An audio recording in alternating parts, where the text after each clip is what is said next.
The morning of my wedding day, I found my father's old pocket watch hidden in my bouquet. The silver timepiece that had been missing since his death 3 months ago now sat nestled between white roses and baby's breath, its familiar weight as condemning as a loaded gun. My name is Eleanor, and I wasn't supposed to find that watch until after I said I do. I knew this because I'd overheard Ben, my soon-to-be husband, discussing it with Lisa last night. "Your dress looks perfect," Abigail said, adjusting my veil in the mirror of the bridal suite. Ben won't know what hit him. If only she knew how right she was. "Thanks, Abby." I smiled, running my fingers over the watch's scratched surface. "Did you know my father used to say timing was everything?" Roland was full of cryptic sayings like that, she laughed. "Remember when he'd make us solve riddles before we could have dessert?" The memory stung. Dad's puzzles weren't just games. They were lessons. One of his favorites was hiding things in plain sight, teaching me that sometimes the truth sits right under your nose, like how Ben had been hiding his true nature under that perfect smile. A knock at the door made us both turn. "Eleanor?" Lisa's voice carried through the wood. "Can I come in? I have your something borrowed." My heart clenched, but I kept my voice steady. "Come in." Lisa entered, radiant in her maid of honor dress, holding a delicate pearl bracelet. Her hands trembled slightly as she approached. "This was my grandmother's," she said, not quite meeting my eyes. "It's beautiful," I replied, extending my wrist. As she fastened the clasp, I noticed a faint mark on her neck, one that matched the shape of Ben's favorite cologne. "I can't believe you're getting married," Lisa whispered, her guilt hidden behind a bright smile. "We've come so far since playing in your father's library." Yes, we had. Far enough for her to sleep with my fiancé while helping him scheme for my inheritance. "Remember how Dad would leave those elaborate treasure maps?" I asked, watching her reflection in the mirror. "Each clue leading to the next, until we found whatever he'd hidden." Lisa's smile faltered. "He always did love his games." "He did." I tucked the pocket watch into my bodice, "and he taught me everything he knew about them." Another knock, this time my Uncle George. "It's time, sweetheart." "Just a minute," I called out, then turned to Lisa. "Would you check if the photographer is ready? I need a moment with Abby." Once Lisa left, Abigail grabbed my hands. "Eleanor, you're shaking. Are you okay?" I squeezed her fingers. "Did you do what I asked?" She nodded. "Dallas has the envelope. He'll open it exactly when you signal." "Perfect." I took a deep breath, smoothing my dress. Dad always said, "Revenge is a dish best served with witnesses." "Eleanor," Abigail's voice dropped to a whisper. "Are you sure about this? You can still call it off." I met her concerned gaze in the mirror. 3 months ago, my father died and left me a map. Not just any map, his last game, his final lesson. 2 weeks ago, I solved it. And you know what I found? I pulled out the watch, clicking it open to reveal a hidden compartment. Proof. Proof that Ben's been playing his own game, with Lisa's help. The photos. And the messages, all dated before Dad died. I closed the watch with a snap. They thought they were so clever, waiting until after the funeral to start their affair. But Dad knew. He knew, and left me everything I needed to understand why Ben suddenly proposed 3 days after the reading of the will. The wedding march began to play faintly through the doors. Abigail squeezed my shoulder. "Your father would be proud, you know. You're as cunning as he ever was." I stood, straightening my spine. "He taught me that sometimes the best revenge isn't about destroying your enemies." I smiled, thinking of the surprise waiting in Dallas's envelope. "It's about letting them destroy themselves, places, everyone." The wedding coordinator's voice chirped through the door. I took one final look in the mirror, seeing my father's determination reflected in my eyes. The same eyes that had cried when Ben proposed. Not from joy, but from finally understanding Dad's last message. "The truth, my dear Eleanor, is like water. No matter how hard they try to hold it back, it always finds its way out." "Ready?" Abigail asked, holding the door. I touched the watch through my dress, feeling its steady tick against my heart. I've been ready since I found this watch in Ben's study last night, right where Lisa helped him hide it. The doors opened, and I stepped into the hallway, ready to walk down the aisle toward the man who thought he was about to win everything. Little did he know, Dad's final game was about to come to an end. And I was holding all the winning pieces. The wedding march echoed through the church as I stood at the entrance, my uncle's arm linked with mine. Ahead, 200 guests filled the pews, their heads turning to catch their first glimpse of the bride. Ben stood at the altar, handsome in his tuxedo, beaming with what anyone else would mistake for love. "Last chance to run," Uncle George whispered, patting my hand. I squeezed his arm. Not a chance. The procession began. Lisa walked ahead of me, each step precise and practiced. She'd always been good at performing. 14 years of friendship had taught me that much. I caught Dallas's eye as I passed the third row. He nodded slightly, patting his jacket pocket where I knew the envelope waited. My heart raced, but my steps remained steady. "You look beautiful," Ben mouthed as I approached. Behind him, the priest smiled warmly, unaware of the storm about to break. My phone buzzed in the hidden pocket Abigail had sewn into my dress. Perfect timing. "Sorry," I whispered, loud enough for the front rows to hear. "I should check that. It might be about Dad's estate." Ben's smile tightened. "Surely it can wait." "The lawyers were very specific about timing," I said, pulling out my phone. "Oh, it's from Lisa." The color drained from both their faces. Actually, I turned to address our guests. "Would everyone mind if I read this? It seems important." Without waiting for a response, I began reading aloud.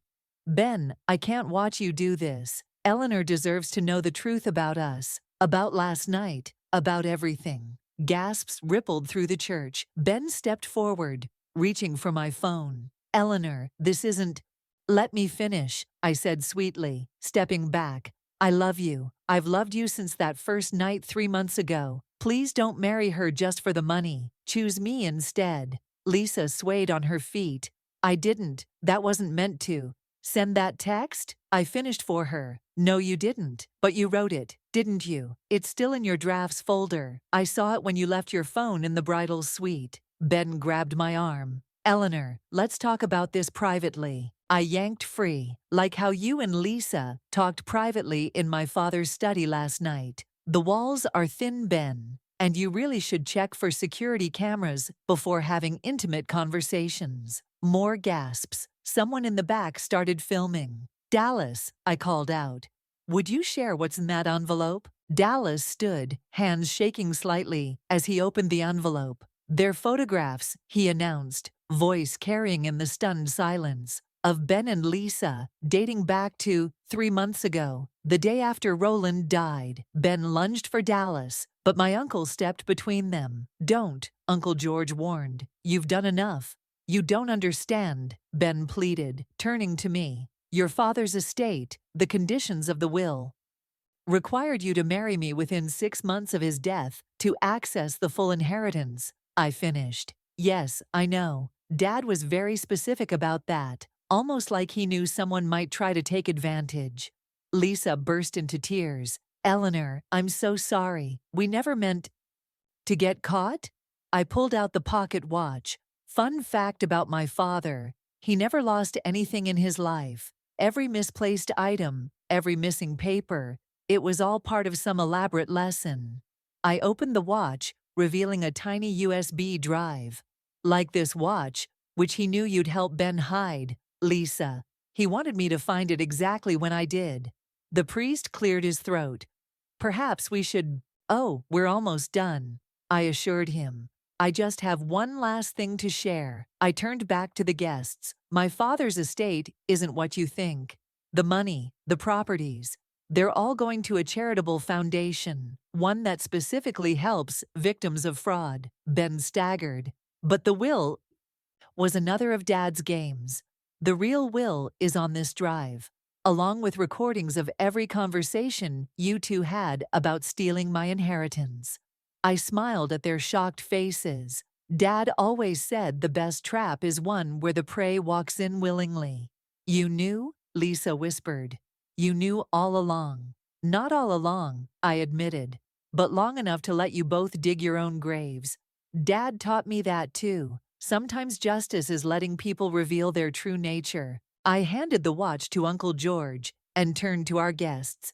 I'm sorry you all came for a wedding, but I hope you'll stay for the reception. Seems a shame to waste all that food and champagne. Consider it a celebration of dodging a bullet instead. As security escorted Ben and Lisa out, Abigail appeared at my side. That, she said, was the most badass thing I've ever seen. I watched Ben's retreating back, feeling lighter than I had in months.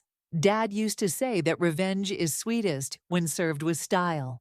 Speaking of style, Dallas joined us, grinning. Wait until they realize those photos are already trending on social media. My phone buzzed again. Another text from Lisa. This one actually sent, "You've ruined everything." I smiled, thinking of Dad's last words to me. The truth hurts, sweetheart, but lies destroy. Looking at the chaos around me, I couldn't help but agree. The reception hall buzzed with excited chatter as guests rehashed what they'd witnessed. I sat at what should have been the bride and groom's table, sipping champagne with Abigail and Dallas, when an unexpected figure approached. Well, that was quite a show. The voice made me freeze. I hadn't heard it in 20 years. "Mom?"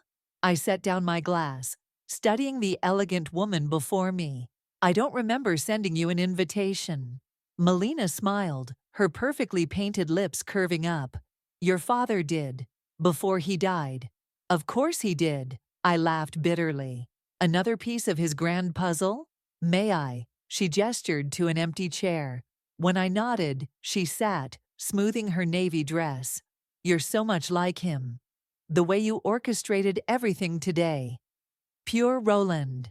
Orchestrated? Dallas raised an eyebrow. "You mean you planned all of this, Eleanor, even before finding the watch?" I reached for my champagne again. The watch was just confirmation. I'd been suspicious since Dad's funeral. When Ben started asking very specific questions about the estate, I turned to my mother. "But you're not here to compliment my detective skills. Why did Dad invite you?" Melina pulled an envelope from her purse. "Because he knew you'd need this today." Another letter. I was getting tired of surprises. "Better." She slid it across the table. "Proof that Ben's been running this same scheme before, 3 times, to be exact." The envelope contained newspaper clippings and court documents. 3 different women, 3 broken engagements, all involving inheritance claims. "Holy shit," Abigail whispered, reading over my shoulder. "He's a professional con man." "Was," Melina corrected. "Your father made sure this would be his last attempt." "How did Dad know?" I asked, spreading out the papers. "Because I told him." Melina's voice softened. "When I recognized Ben from a fraud investigation I was working on." I looked up sharply. "You're an investigator?" "Private investigator, specializing in romance scams. It's why I left." She met my gaze steadily. "Your father was working on something dangerous back then. He asked me to choose between my career and my family. I chose wrong." A waiter approached with fresh champagne. I waited until he left before responding. "So you've been what? Watching me from afar?" "Watching over you," she corrected. "Roland and we found our way back to being friends years ago. When Ben entered your life, I ran a background check. What I found," she gestured to the documents. "And Lisa?" I asked. "Was she part of his usual routine too?" "No." Melina shook her head. "She was just weak. Fell for his charm, helped him access information about your father's estate. She probably thought she was special." Dallas snorted.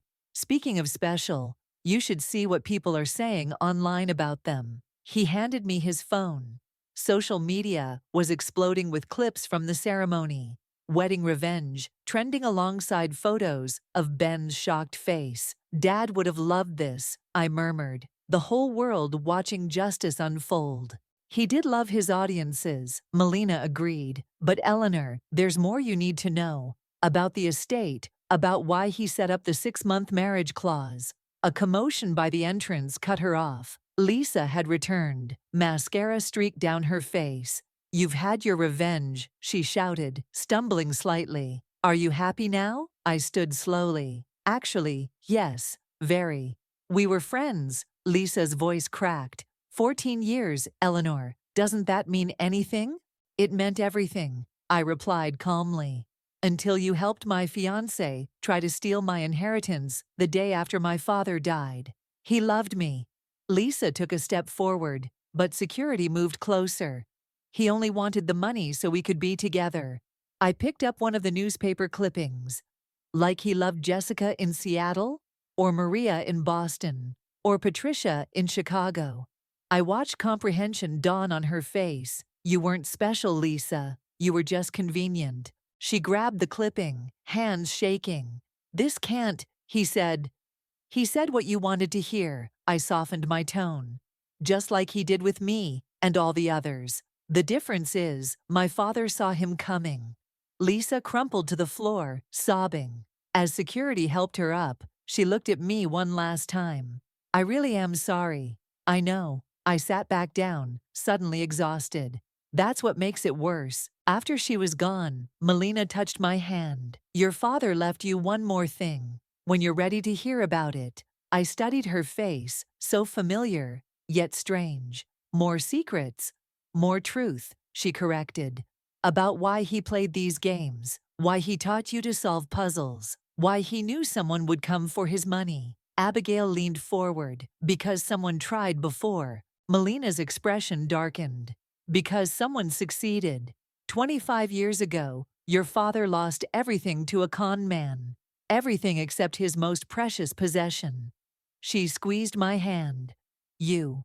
I reached for the pocket watch, its weight suddenly more significant. "Then I guess we have a lot to talk about." "Yes," my mother smiled sadly. "We do." The reception hall had emptied, except for a few lingering guests. I sat with my mother in a quiet corner, the pocket watch between us on the table like a barrier. 25 years ago, Melina began, your father was a different man. Trusting, naive, even. Dad, naive? I couldn't imagine it. Hard to believe, isn't it? She traced the watch's edge. He inherited young. His parents died in a car crash when he was 28. Suddenly, he had more money than he knew what to do with. And someone took advantage. His business partner, Marcus. Melina's face hardened. He spent 2 years gaining your father's trust, then orchestrated a complete takeover. Left Roland with nothing but debt and a 3-year-old daughter. Dallas appeared with fresh coffee. "Sorry to interrupt, but Ben's outside causing a scene." "Of course he is." I stood, but Melina caught my arm. "Let security handle it." "No." I pulled free. "I want to hear what he has to say." I found Ben arguing with the guards near the parking lot. He looked disheveled, his perfect wedding appearance now as false as everything else about him. "Eleanor," he pushed past security, "just listen to me." "Why? So you can lie some more?" "It wasn't supposed to happen like this." He ran his hands through his hair. "Lisa wasn't part of the plan. She just complicated things." I laughed. "The plan? You mean like in Seattle? Or Boston?" His face went slack. "How did you—" "My mother's a private investigator, specializes in catching men like you." "Your mother?" He glanced around wildly. "She's here? Amazing what crawls out of the woodwork when you're about to get married, isn't it?" "You don't understand." He stepped closer, lowering his voice. "I had debts, dangerous people. Save it." I held up my hand. "Jessica from Seattle.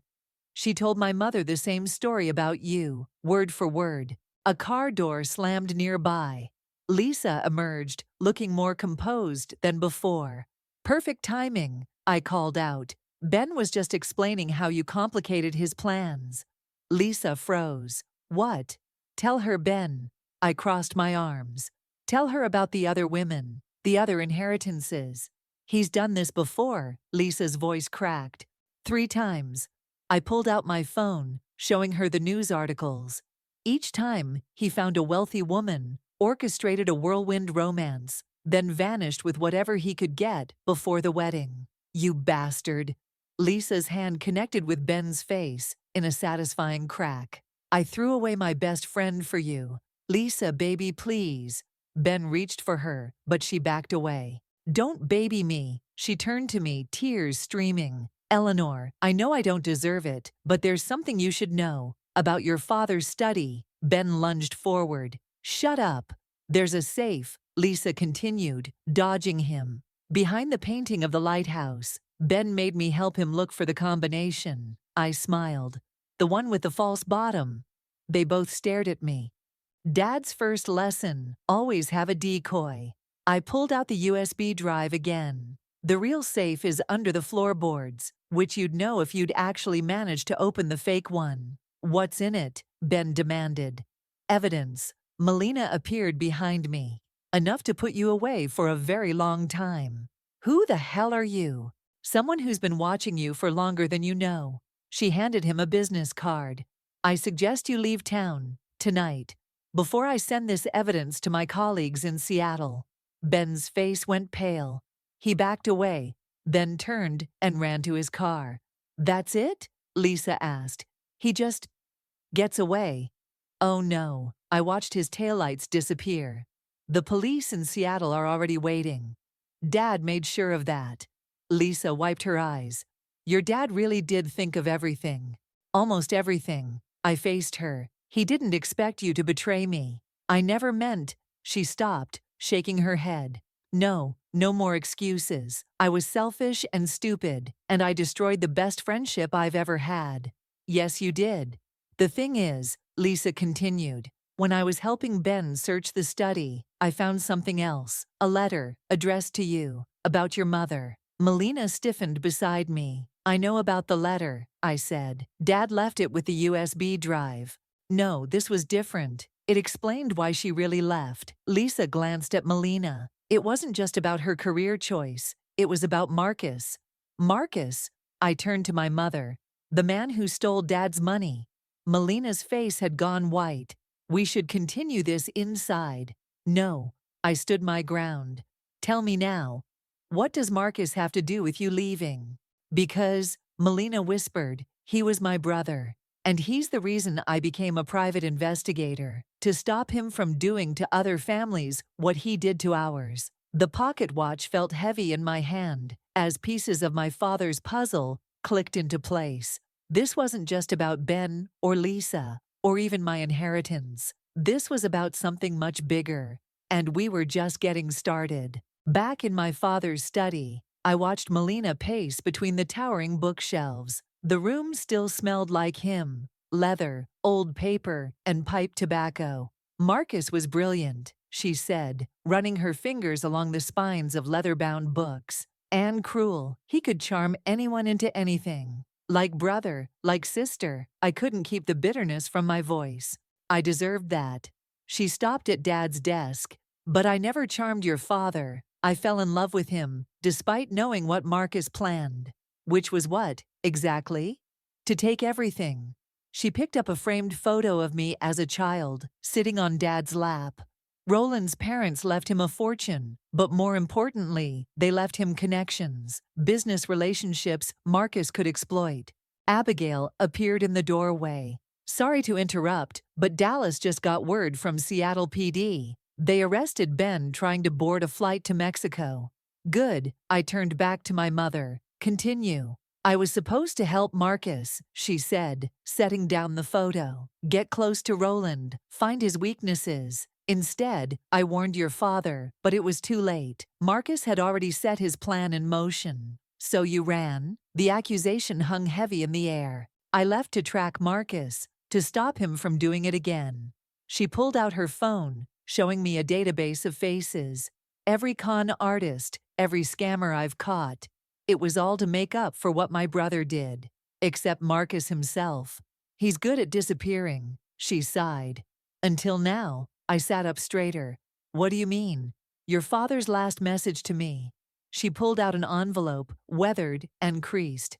Marcus is back in town. Has been for months. The letter Lisa mentioned. No, this is different. She handed me the envelope. Roland wrote this the day before he died. I opened it with trembling fingers. Melina, he's found me. More importantly, he's found Eleanor. Watch Ben. He's Marcus's protege. The wedding is their end game. Keep her safe. R. Ben works for Marcus, my voice cracked. Worked, Melina corrected. Marcus trains young con men, sets them up with marks, takes a cut of their scores. Ben was his latest project. A noise from the hallway made us turn. Lisa stood there, pale but determined. I can help, she said. I know things about Ben's operation, about Marcus. Haven't you helped enough? Abigail stepped between us. Let her speak, I said quietly. Lisa entered, clutching her phone. Ben kept records, photos, messages, meeting locations. He was paranoid about Marcus betraying him. She laughed hollowly. Ironic, right? Show me, Melina demanded. Lisa pulled up a series of encrypted messages. Ben gave me his password last night. Said I might need it if things went wrong. He was planning to run, I realized, even before I exposed him. With me, Lisa whispered. He promised we'd start over somewhere else. I was stupid enough to believe him. Melina studied the messages. These are Marcus's protocols, meeting spots, code words. This could help us find him. Why would you help us? I asked Lisa. Because I owe you. She met my eyes.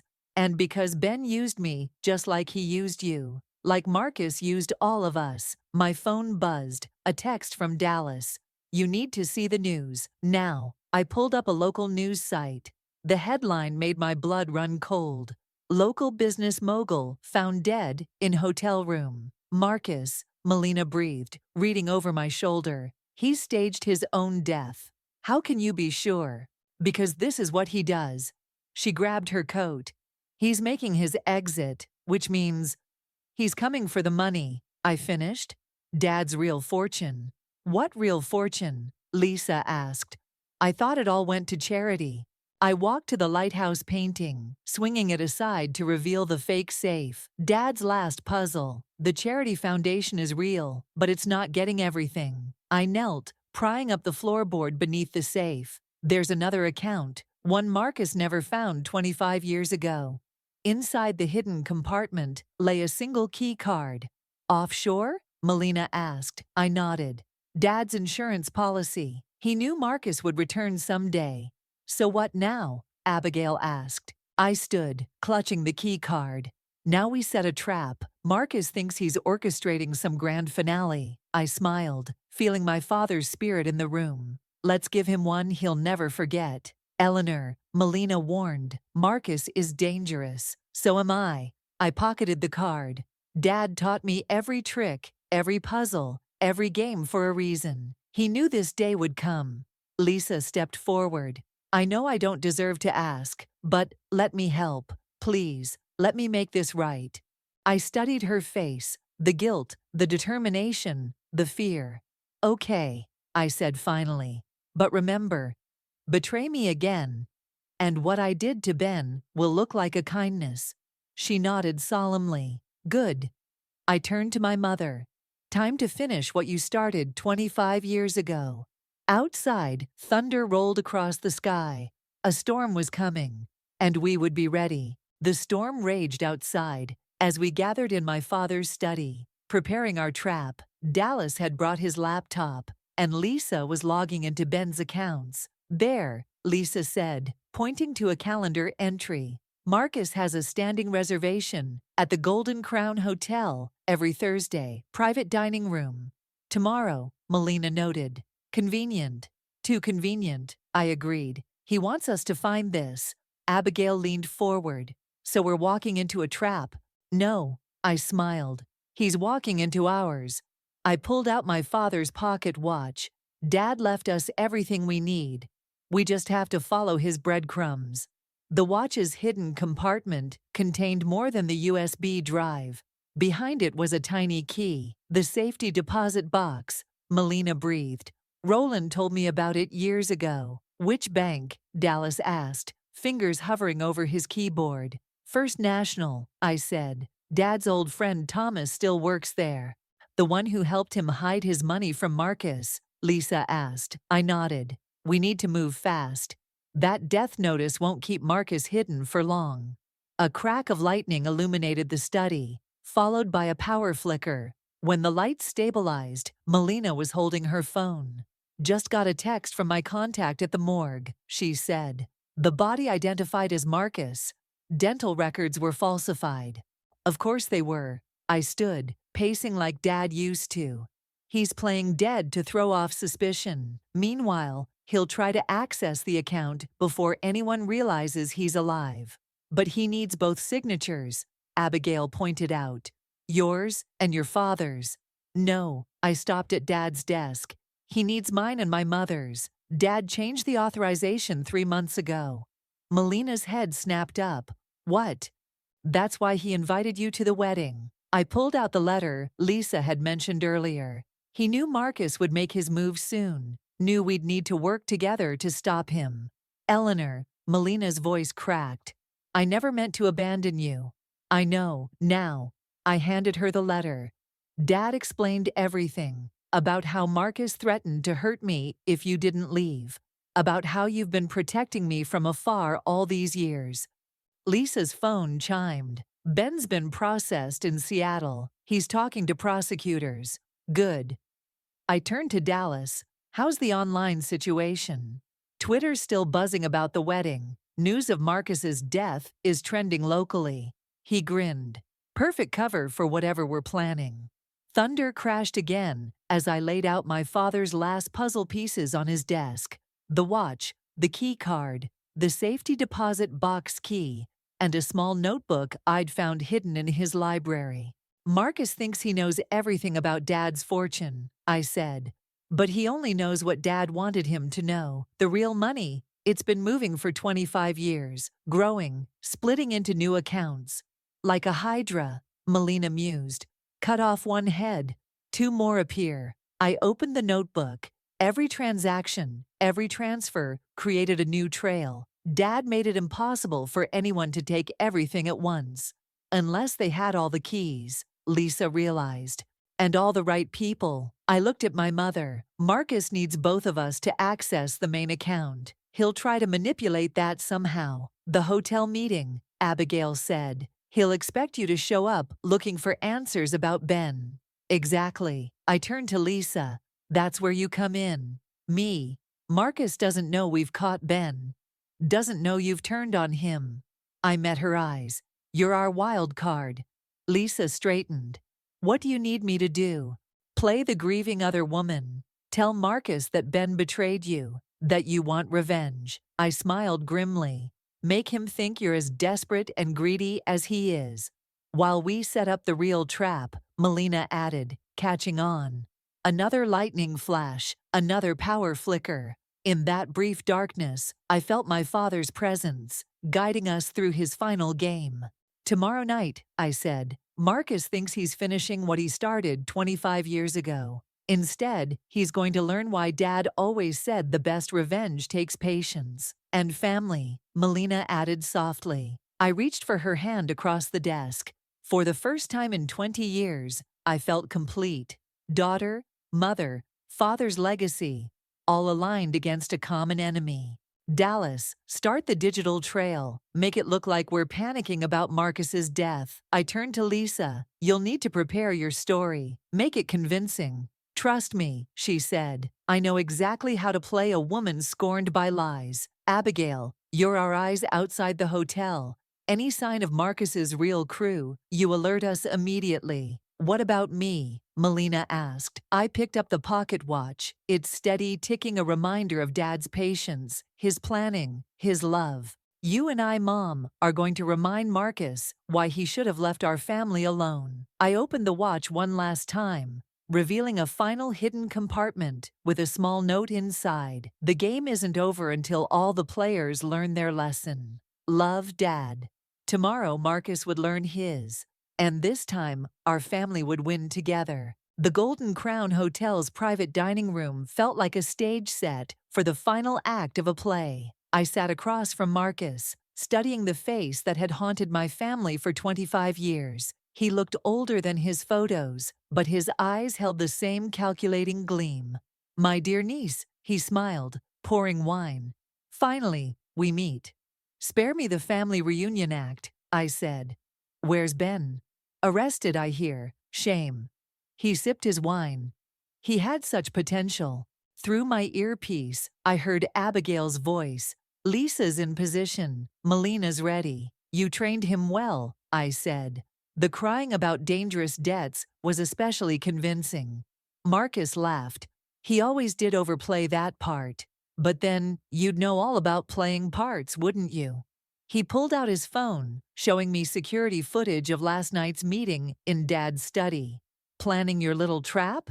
My heart stopped, but I kept my face neutral. Dad's first rule, never let them see you sweat. Did you really think I wouldn't have the house monitored? He leaned forward. I've been watching you for months, Eleanor. You're so much like your father, always thinking 3 steps ahead. 4, actually. I took out the key card. This is what you want, isn't it? Access to Dad's real fortune? Smart girl. He reached for it, but I pulled back. First, tell me why. Why come back now? Because Roland's dead. He shrugged. No point playing the long game when the main player's gone. Sir? A waiter appeared. There's a young woman insisting on seeing you. Says her name is Lisa. Right on cue. Send her in, Marcus said, looking amused. Let me guess, another part of your trap? Lisa burst in, mascara perfectly smeared. You bastard. You promised Ben would be safe. Marcus's smile faltered slightly. This wasn't part of his script. He told me everything, Lisa continued, her performance flawless. About the other girls, the cons, how you take half of everything. She threw a stack of papers on the table, including these account numbers. Marcus grabbed the papers, his composure cracking. Where did you get these? Ben's insurance policy. Lisa smiled through her tears. He said if anything happened to him, I should release them to the FBI. You're bluffing. Check your phone, I suggested. He did. His face went pale as notifications poured in. His fake accounts being flagged. His aliases being exposed. What have you done? He whispered. Me? Nothing. I stood slowly. But Dad, he's been busy even after death. The doors opened again. Melina walked in, followed by 2 FBI agents. Hello, brother. Marcus lunged for the exit, but security blocked his path. Marcus Thompson, one agent announced. You're under arrest for fraud, money laundering, and conspiracy. You can't prove anything, he snarled. Actually, Melina held up a USB drive. We can. Every transaction, every con, every identity you've stolen. Dad didn't just leave breadcrumbs. He left a whole digital trail. Dad, Marcus laughed. He's not your father anymore, then I'm still your brother. No, I agreed. Family is about loyalty. Something you never understood. As the agents cuffed him, Marcus turned to me. You think this is over?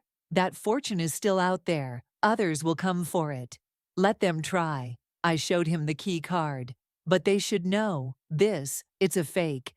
Just like your death notice. The real accounts, Melina added, were transferred this morning to the charity foundation Dad set up. All except one, I said, a trust fund. For victims of financial fraud. Marcus struggled against the handcuffs.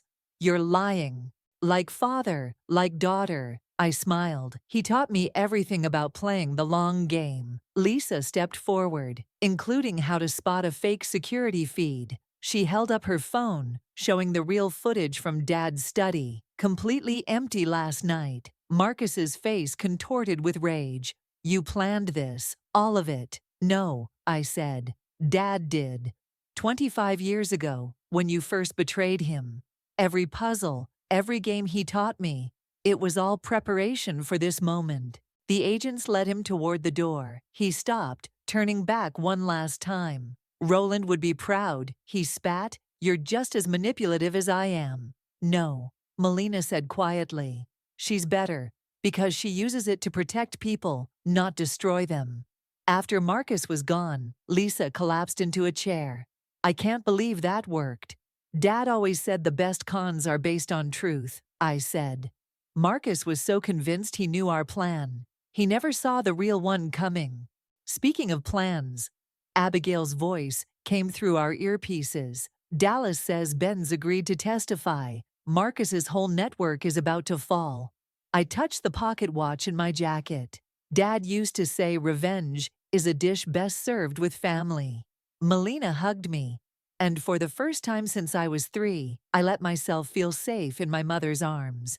Now what? Lisa asked. I looked at the dining room, where moments ago my father's greatest enemy had finally faced justice. Now, I said, we honor Dad's real legacy by helping others protect themselves from men like Marcus. Outside, the storm had cleared, and sunlight streamed through the windows. The game was finally over, and we had won. The autumn breeze rustled through the cemetery as I placed fresh flowers on Dad's grave. The marble headstone gleamed in the morning sun, his favorite quote etched below his name. Life's greatest puzzle is knowing who to trust. He would have loved yesterday, Melina said, standing beside me. The look on Marcus's face when he realized he'd been outplayed by his own sister and niece. I smiled, touching the headstone, using his own tactics against him. My phone buzzed, a news alert about Marcus's arrest. The story had exploded overnight, with dozens of his former victims coming forward. Ben's testimony had opened a floodgate of evidence. Eleanor? Lisa's voice carried across the cemetery. She approached cautiously, holding a small box. I found this in Ben's apartment. I think it belongs to you. Inside the box was a collection of photographs. Me and Lisa, growing up, playing in Dad's library, solving his puzzles together. He used these to study us, Lisa said quietly, to learn how to manipulate both of us. But he failed. I handed the photos back to her. Keep them. Remember why we can't let people like him win. I don't deserve your forgiveness. No, I agreed. But Dad always said true strength is knowing when to extend grace, even to those who hurt us. Abigail and Dallas appeared, carrying coffee and pastries. The foundation paperwork is finished, Dallas announced. Roland's legacy is officially operational. First order of business, Abigail added, helping the Seattle victims recover their losses. I pulled out Dad's pocket watch, its familiar weight now comforting rather than condemning. Dad used to say that money is just paper, but trust is priceless. Speaking of trust, Melina said, there's something you should see. She handed me a worn envelope. Your father wrote this the day you were born. The letter inside was short. My dearest Eleanor, by the time you read this, you'll understand why every game, every puzzle, every lesson was necessary, not just to protect you from Marcus, but to show you that true wealth isn't in bank accounts or property deeds. It's in the family we choose, the trust we earn, and the legacy we leave behind. I love you, puzzle girl. Dad. He knew. I whispered.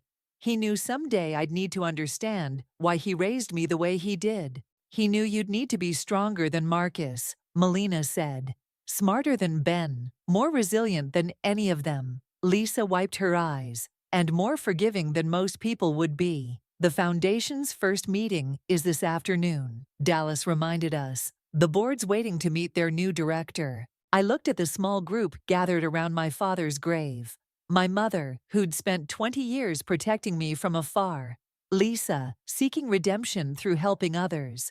Abigail and Dallas, whose loyalty never wavered. Dad's last puzzle wasn't about catching Marcus, I realized.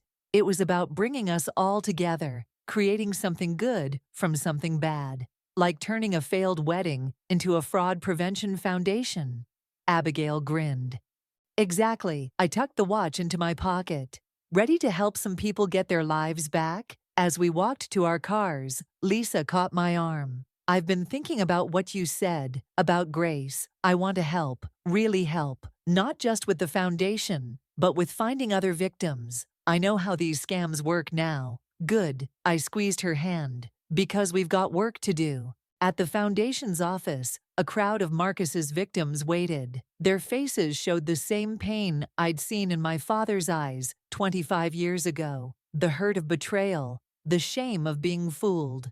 Welcome to Roland's legacy, I announced, standing before them. My father lost everything to a con man once, but he taught me that what matters isn't what we lose, but what we build from the ashes. I saw hope replace despair in their eyes as I explained how we'd help them recover, rebuild, and protect themselves. The best revenge, I continued, isn't taking everything from your enemies. It's using their weapons to help others fight back. Melina joined me at the podium. Together, we'll turn victims into survivors, and maybe, along the way, help other families avoid what ours went through. As the meeting progressed, I felt Dad's presence in every word, every plan, every promise to help. His games had prepared me not just for Marcus, but for this, turning pain into purpose, betrayal into strength. The pocket watch ticked steadily in my pocket, no longer a tool of revenge, but a reminder of love's endurance, of family's power to heal. Dad's final game was complete, but his legacy, it was just beginning. And this time, we'd write the rules together.